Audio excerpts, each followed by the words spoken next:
Professor Fia here, episode 9, I believe this is, of the office hours. Today we're going to do one office hour on lecture last Friday and seminars earlier this week. Last Friday you remembered that we lectured on the American Enlightenment, or the Enlightenment in America. And we tried to give you some sense. If you remember, I started class by asking you, how many of you want to make a better life for yourself? How many of you want to improve your life? And by the virtue of the fact that you're sitting in a college classroom, most of the hands went up, except for some of those, cool, tough guys, who, don't participate. But I'd say that out of the 100 students in that lecture, most of your hands went up. You want to make a better life for yourself, and to the extent that you want to improve yourself, whether it be improving yourself socially, morally, intellectually, you have drunk deeply, so to speak, from the well of the American Enlightenment, because the American Enlightenment was all about improvement. It taught that knowledge was progressive. Knowledge was not finite. Knowledge about the world and the universe and about human behavior was not just confined to the teachings of some sacred book like the Bible, but was rather something that one, through research and the application of reason, one could learn more about the world and find new knowledge.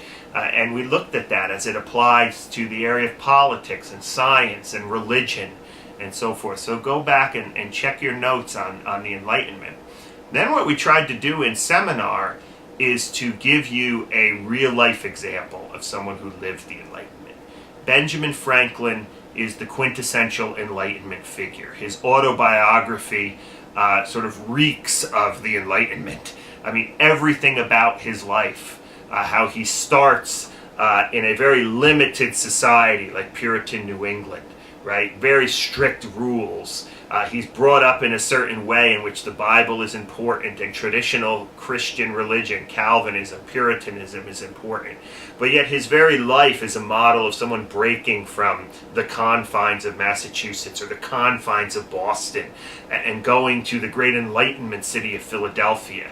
If you remember last office hours, we talked about Pennsylvania as this liberal colony, the opportunities available there to improve oneself. So think about the ways in which Franklin embodies this age of the Enlightenment, right? His pursuit of education, his pursuit of reading, his views on religion, which, he challenges traditional religion. Even at a young age, he calls himself a thoroughgoing deist after he reads some of these tracts and pamphlets from the era.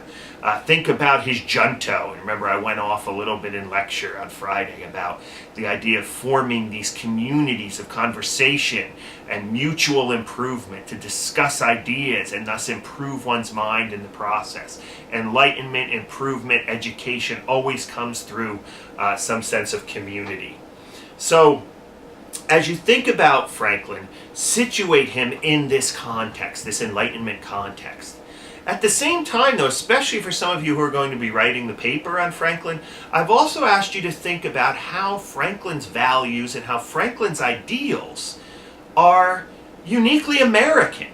What is there about the relationship between the Enlightenment and the American dream, so to speak, that is important?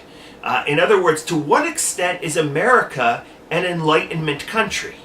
And in many ways it is. It's the first country born out of the movement known as the Enlightenment. And in what sense then does Franklin embody some of those Enlightenment, which are eventually going to become American values? And then think about the way, whether you're writing the paper or not, think about the way the values of Franklin, the values of the Enlightenment, have shaped your life. Shaped your sense of values, shaped what you deem important in your life. And then reflect whether or not that way in which you have been shaped by Enlightenment values is good or is maybe not so good. And even as Christians here at Messiah College, a Christian college, in what ways is Franklin's vision of the world, say, compatible with Christian faith or the teachings of the Scriptures, the Bible? And in what ways isn't? Or what ways might Scripture provide a counter or some kind of critique of the American dream or the Enlightenment, as Franklin sets forward or puts it forward in the autobiography. So I hope you enjoyed the autobiography.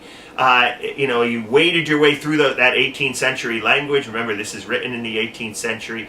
But again, as I said in seminar, at least to my seminar, this is one of those classic works of the American canon that, I don't see how you can be a liberally educated person without having read Benjamin Franklin's autobiography. So I hope you enjoyed it. Our discussion, I'm filming this before the seminar, so I hope our discussions went well. Those of you who write the paper, I think you have enough to go on. And thanks for watching. I'll see you next time.